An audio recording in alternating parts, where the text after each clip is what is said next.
Assalamualaikum warahmatullahi wabarakatuh. Perkenalkan, kami mahasiswi pasca sarjana Universitas Riau Kepulauan. Nama saya Rita Ariskasari dan rekan saya bernama Imilda Arisa Oktarina. Sebelumnya kami ucapkan terima kasih kepada Ibu Sri Langgeng yang telah memberikan kami kesempatan untuk menyampaikan materi mengenai penilaian kinerja dengan metode umpan balik. Sebelum memasuki pembahasan mengenai metode umpan balik, sebaiknya kita melihat dulu beberapa pendapat dari para ahli mengenai penilaian kinerja. Yang pertama, menurut Weder dan Dapis, penilaian kinerja adalah suatu proses yang dilakukan untuk mengevaluasi hasil kerja para karyawannya. Yang kedua adalah menurut Mondi, penilaian kinerja merupakan sistem formal untuk meninjau dan juga untuk mengevaluasi kinerja dari karyawan, baik itu individu maupun tim dalam menjalankan tugasnya. Selanjutnya ada pendapat menurut Schuller dan Jackson. Penilaian kinerja itu merupakan evaluasi kinerja yang didasarkan pada penilaian dan pendapat dari para bawahan, rekan kerja, atasan, manajer lain, dan bahkan dari karyawan itu sendiri. Selanjutnya ada pendapat dari Sermerhon, yaitu penilaian kinerja adalah proses formal untuk mengevaluasi kinerja dan juga untuk memberikan umpan balik. Yang terakhir, penilaian kinerja menurut Dessler, yang berarti mengevaluasi kinerja karyawan saat ini dan juga saat masa lalu yang relatif terhadap standar prestasinya. Selanjutnya ada manfaat penilaian kinerja menurut Weder dan Davis. Dari penilaian kinerja bermanfaat untuk perbaikan kinerja, penyesuaian kompensasi, penempatan karyawan, kebutuhan pelatihan, dan pengembangan. Jadi dengan adanya penilaian kinerja, maka dapat kita ketahui bahwa karyawan A harus mengikuti pelatihan yang mana yang cocok dengan karyawan tersebut. Kemudian untuk mendeteksi kelemahan proses staffing, ketidaktepatan informasi, dan juga memberikan umpan balik bagi Departemen Sumber Daya Manusia. Syarat penilaian kinerja. Sistem penilaian kinerja itu harus mampu menggambarkan kinerja dari seorang karyawan. Nah, untuk itu sistem penilaian kinerja itu harus mengevaluasi berbagai perilaku kritikal yang dapat menghasilkan kinerja yang sukses. Yang selanjutnya, penilaian kinerja harus dapat dipahami dengan mudah oleh para evaluator dan bahkan oleh karyawan sendiri. Yang selanjutnya adalah memungkinkan terwujudnya praktik penilaian kinerja yang seragam. Jadi penilaian kinerja itu harus terstandarisasi seperti itu. Nah, kita masuk dengan umpan balik. Umpan balik ini dapat didefinisikan sebagai informasi tentang perilaku masa lalu, kemudian disampaikan pada saat ini, yang mungkin akan mempengaruhi perilaku di waktu yang akan datang. Kemudian ada pandangan lain yang mengemukakan umpan balik, yaitu merupakan informasi objektif tentang kinerja individu atau kolektif. Kinerja setiap orang dimonitor, kemudian didata, lalu dilaporkan kepada atasan sebagai umpan balik. Fungsi umpan balik. Nah, fungsi umpan balik ini memiliki dua fungsi. Yang pertama adalah instruksional. Instruksional ini adalah mengklarifikasi atau memperjelas peran atau mengajarkan perilaku baru. Nah, di sini kami beri contoh. Seorang manajer memberikan teguran kepada bawahan yang tidak dapat memenuhi target yang telah diberikan kepadanya. Nah, manajer memberikan petunjuk kepada bawahan tentang bagaimana cara memperbaiki kinerjanya.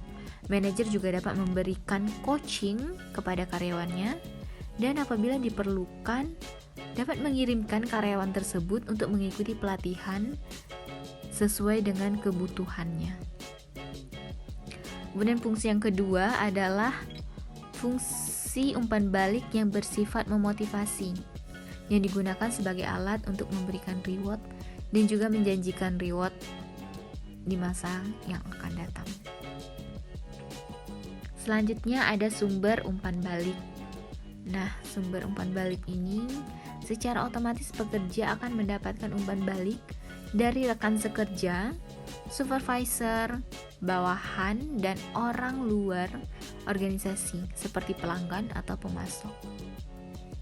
Selanjutnya penerima umpan balik. Nah, terdapat 3 aspek. Yang pertama adalah karakteristik penerima, yang dapat membantu atau merintangi kesiapan seseorang untuk menerima umpan balik.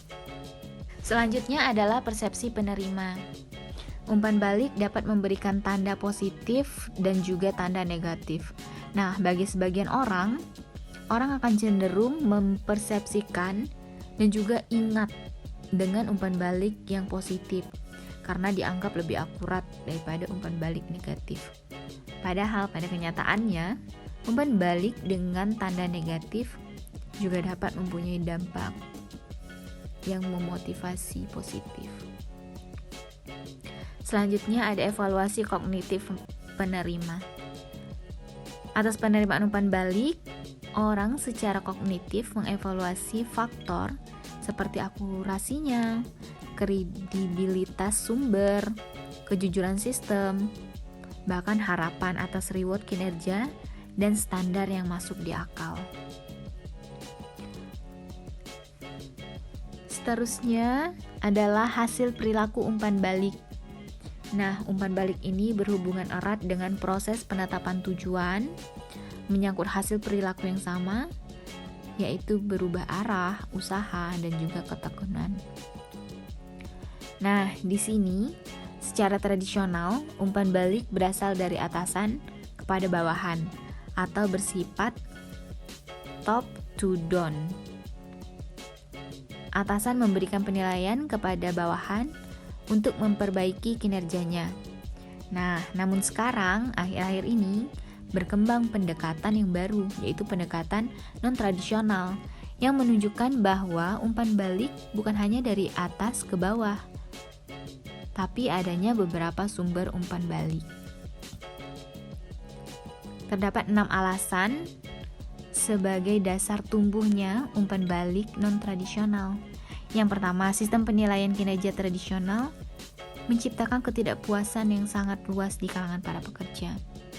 Kemudian, struktur organisasi berbasis tim menggantikan struktur hierarki tradisional. Nah, kecenderungan itu memerlukan manajer yang mempunyai interpersonal skills baik dan paling baik apabila dievaluasi oleh anggota tim. Yang selanjutnya adalah multiple rate atau sistem penilaian jamak dinilai membuat umpan balik lebih sah atau valid daripada umpan balik yang hanya bersumber dari satu sumber atau bersumber tunggal. Kemudian teknologi jaringan komputer canggih sangat memfasilitasi pemakaian multiple rate system. Umpan balik dari bawah ke atas berhubungan baik dengan kecenderungan manajemen berpartisipatif dan memperdayaan pekerja. Yang terakhir adalah rekan kerja dan bawahan dinyatakan mengetahui lebih banyak tentang kekuatan dan keterbatasan manajer daripada pemimpin tertinggi. Umpan balik non-tradisional. Yang pertama ada umpan balik ke atas. Umpan balik ke atas memberikan kesempatan kepada bawahan memberikan umpan balik tentang gaya dan juga kinerja manajer. Dengan arti kata bahwa bawahan mengevaluasi atasannya. Selanjutnya adalah evaluasi dua arah,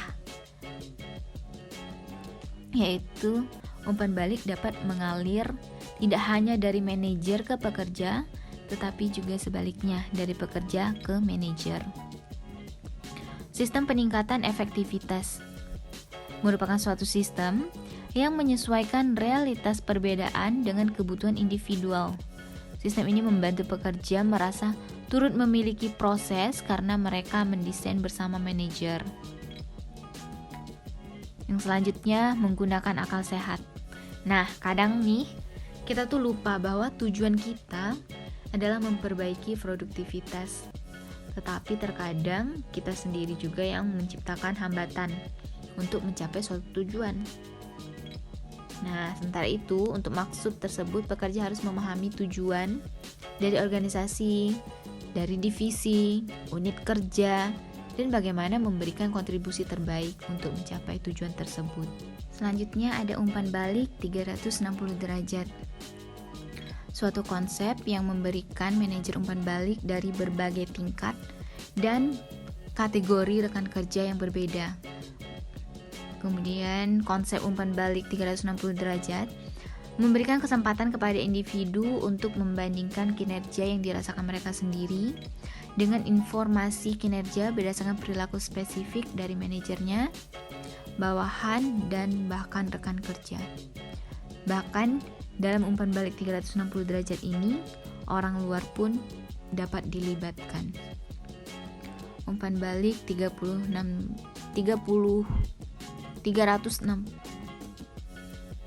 Umpan balik 360 derajat selalu benar. Umpan balik 360 derajat bekerja baik dalam organisasi berbasis tim atau lingkungan kerja di mana kerjasama dan kepercayaan tinggi. Membuat umpan balik 360 derajat ini bekerja. Pekerja perlu belajar tentang bagaimana proses umpan balik 360 derajat dilakukan dengan minta pekerja mengevaluasi atasannya langsung. Nah, dengan demikian, keuntungan yang diperoleh adalah tumbuhnya kepercayaan dan diterimanya cara tersebut. Juga dapat memberikan gagasan tentang pelatihan macam apa yang diperlukan kelompok dalam teknik evaluasi. Nah, umpan balik yang baik. Umpan balik yang dimaksudkan untuk masukan memperbaiki kinerja yang akan datang, sehingga harus diberikan dalam bentuk dan cara yang baik. Nah, umpan balik yang disampaikan dengan benar akan memberikan dampak yang positif. Terdapat beberapa cara untuk membuat umpan balik yang baik adalah sebagai berikut. Yang pertama, menghubungkan umpan balik pada tujuan kinerja yang ada.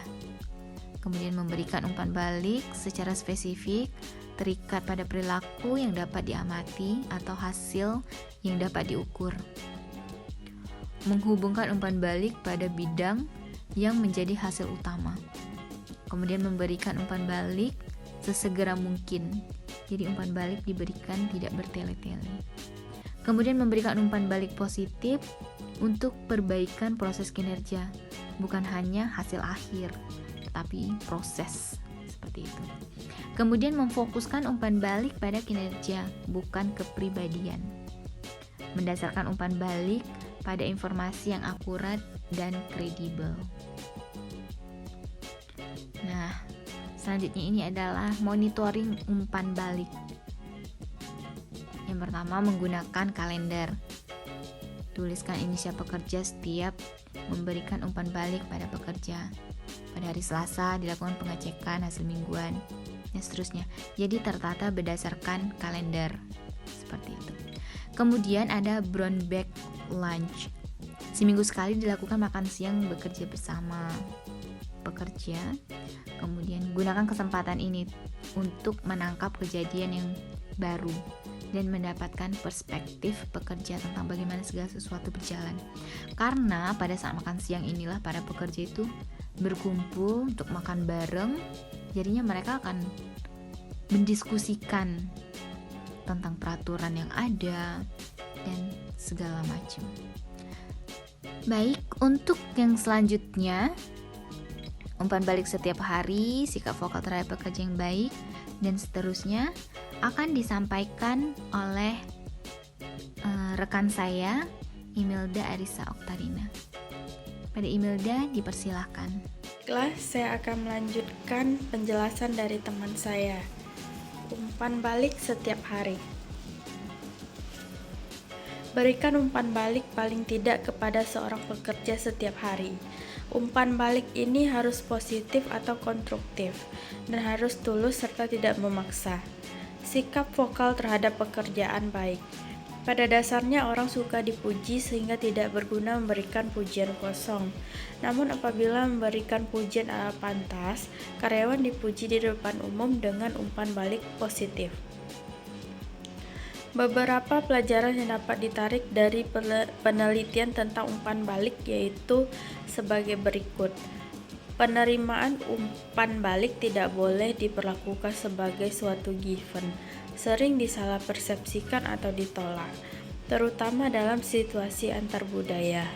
Manajer dapat meningkatkan kredibilitas mereka sebagai sumber umpan balik dengan mengembangkan keahliannya dan menciptakan iklim kepercayaan. Umpan balik negatif biasanya disalah persepsikan atau ditolak.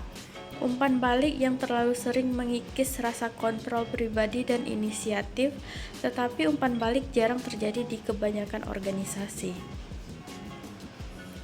Umpan balik masih perlu disesuaikan dengan penerima umpan balik. Average dan below average performer merupakan extrinsic reward atas kinerjanya, sedangkan high performer merespon umpan balik yang meningkatkan perasaannya atas kompetensi dan kontrol pribadi. Kesalahan dalam menggunakan umpan balik. Umpan balik digunakan untuk menghukum, membuat malu, atau menjatuhkan pekerja. Bagi penerima umpan balik, melihatnya tidak relevan untuk pekerjaannya. Informasi umpan balik diterima terlalu lambat untuk melakukan perbaikan. Penerima umpan balik percaya bahwa hal tersebut berada di luar kontrolnya. Pekerja mengeluh terhadap banyak membuang waktu untuk mengumpulkan dan mencatat data umpan balik. Penerima umpan balik mengeluh karena umpan balik menjadi kompleks atau sulit dimengerti. Reaksi terhadap umpan balik. Umpan balik biasanya memberikan beberapa berita baik atau juga berita buruk. Kebanyakan orang ingin mengetahui kelemahannya, tetapi mereka tidak selalu berusaha memperbaikinya. Masalahnya adalah bahwa mereka tidak ingin berubah dengan hasil yang kelihatan buruk. Perubahan hanya akan mudah ketika Anda berhasil mengkombinasikan komitmen tingkat tinggi dengan tingkat kesulitan yang rendah. Denial atau pengingkaran. Meskipun seseorang memberikan umpan balik yang tidak menimbulkan keraguan atau kesulitan untuk memahami, hal tersebut tidak menjamin bahwa orang akan percaya umpan balik atau akan bertindak atas dasar itu. Mereka yang menerima umpan balik dan membuat perubahan atau penyesuaian dalam perilakunya menjadi orang yang lebih baik karena umpan balik. Tetapi mungkin terdapat rintangan termasuk pengingkaran. 3 macam kemungkinan pengingkaran. Minimal Daniel menunjukkan dirinya sebagai rasional. Pada tingkat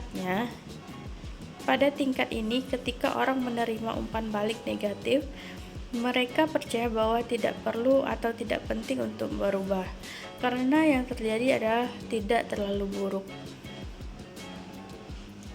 Moderate Daniel bersifat kurang sadar. Dalam situasi seperti ini, orang bereaksi terhadap umpan balik, tetapi biasanya tidak tahu mengapa bereaksi.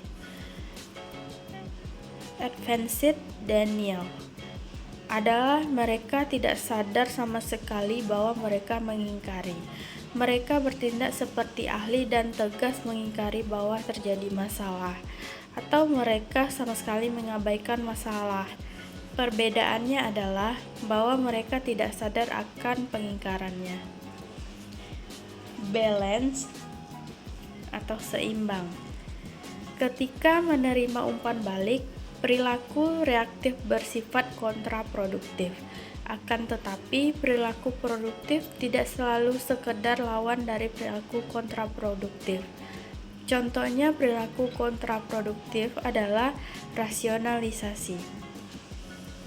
4 strategi yang dapat dipergunakan untuk memproses umpan balik yang memerlukan keseimbangan.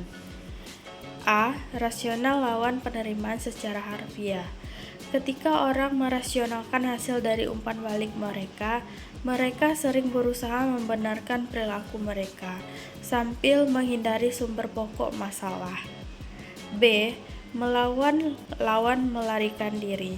Strategi umum lainnya untuk menghadapi umpan balik adalah dengan melawan atau flight.